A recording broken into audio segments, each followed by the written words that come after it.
Memperbanyak istighfar, secara khusus masalah istighfar. Karena ada sebuah hadis Nabi SAW yang berbunyi, bisa saja rezeki seorang hamba tertahan, ya, ditahan oleh Allah, belum dikasih, ditahan dulu karena dosa yang dia lakukan. Karena dosa yang dia lakukan. Jadi dosa itu bisa menahan. Bisa saja kita mau coba masuk proyek gagal, coba istighfar kepada Allah SWT. Kan? Jadi memang ada dosa yang mengganjal, intinya begitu. Pernah ada 3 orang datang kepada Hasan Basri rahimahullah, seorang ulama tabi'in yang masyhur. Datang 3 orang ini, dan Hasan Basri ini juga terkenal dengan kesolehannya. Kalau ngomong selalu surga, neraka, rahmat dan taubat dan azab. Itu saja berputar perkataannya Hasan Basri rahimahullah. Jadi orang sering datang ke rumahnya minta nasihat. Ada 3 orang datang satu hari antri di rumahnya. Yang satu masuk mengatakan, wahai imam, wahai kiai, wahai ustaz, saya sudah lama menikah dengan istri saya ini, tapi belum dapat anak. Sudah 10 tahun nikah nggak dapat anak. Kami sudah ikhtiar ke tabib ini, minum itu, tapi belum juga Allah takdirkan. Apa saran anda? Maka kata Hasan Basri, perbanyak istighfar.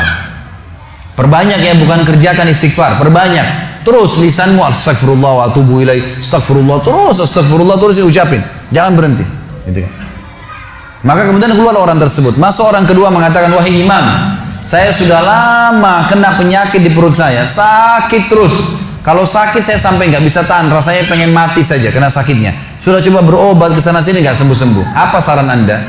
Kata Hasan Basri, perbanyak istighfar. Perbanyak istighfar. Amalin, pulang. Datang orang ketiga mengatakan, wahai imam, saya sudah lama bekerja banting tulang. Mayoritas waktu saya sehari kerja keras, tapi saya tidak pernah kaya seperti fulan. Ditunjuk orang kaya di kota itu, di kota Basra, di Irak. Apa saran anda? Kata Hasan Basri, perbanyak istighfar. Pulanglah 3 orang ini. Lalu kemudian istri Hasan Basri bertanya, wahai suamiku, ketiga orang ini tadi butuh, satu mungkin dikasih modal, mungkin satu ditunjukkan tabib yang tepat, mungkin obat. Kenapa anda cuma suruh istighfar saja? Kenapa enggak istighfar diikutin dengan yang lainnya? Dikasih modal, dikasih obat. Kata Hasan Basri, wahai istriku, tidakkah kau dengar kalau mereka sudah ikhtiar dan sekarang tinggal mereka terbuntu, tertutup di sebuah pintu yang mereka tidak tahu bagaimana jalan keluarnya. Maka saya mengingat firman Allah dalam surah Nuh. Surah Nuh ini surah nomor 71 ya. Ayatnya ayat 10 sampai ayat 12. Nabi Nuh alaihissalam berkata kepada kaumnya tentang istighfar. Surah Nuh surah nomor 71 ayat 10 sampai ayat 12. A'udzubillahi minasyaitonirrajim, faqultu astaghfiru rabbakum innahu kana ghaffara yursilis samaa 'alaikum midrara wa yumdidkum bi amwalin wa banin wa yaj'al lakum jannatin wa yaj'al lakum anhara.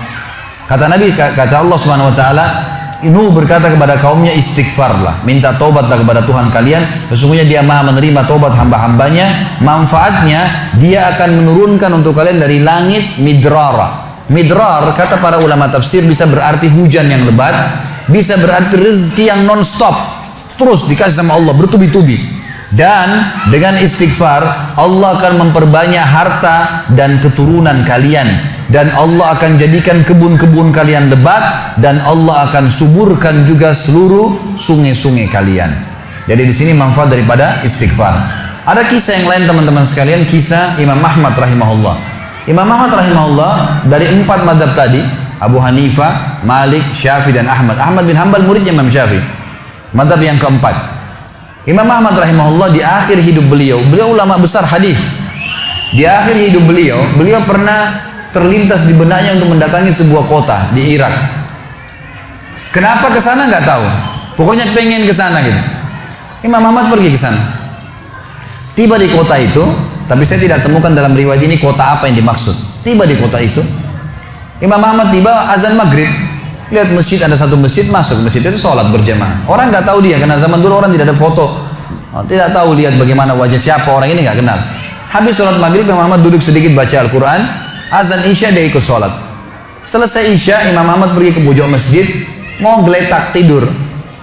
Marbot masjidnya datang, dekatin. Wahai syekh. Syekh ini dalam bahasa Arab 3 artinya. Bisa satu dari 3. Bisa orang tua, syekh.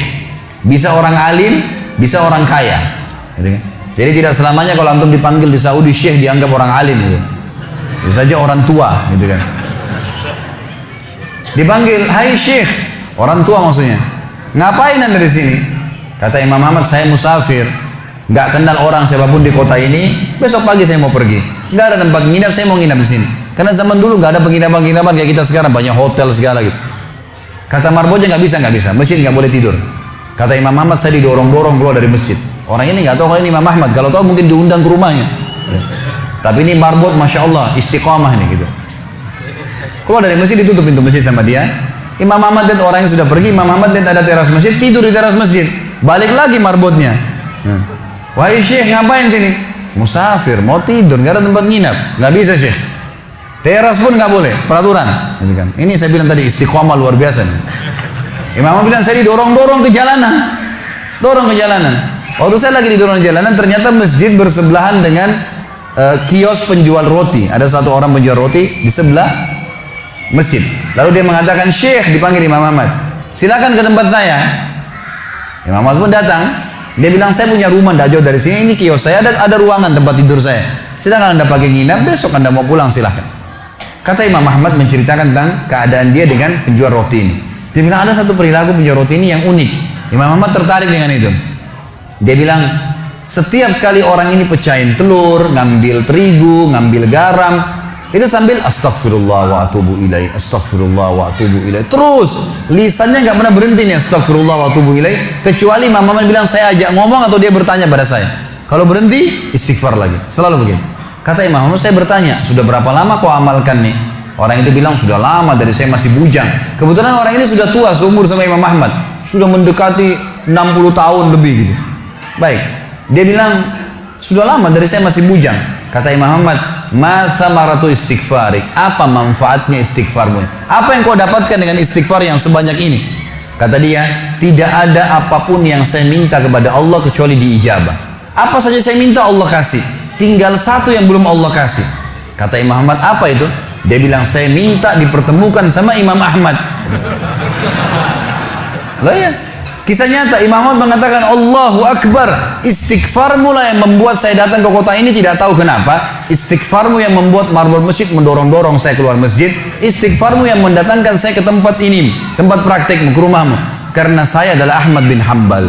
Saya adalah Ahmad ibn Hanbal. Bagaimana istighfar teman-teman sekalian mendatangkan rezeki yang luar biasa. Permintaan apapun didatangkan. Seorang alim ulama biasa didatangin, ini malah didatangkan sama Allah ke tempat orang ini karena istighfarnya. Dari memperbanyak istighfar manfaatnya sangat besar.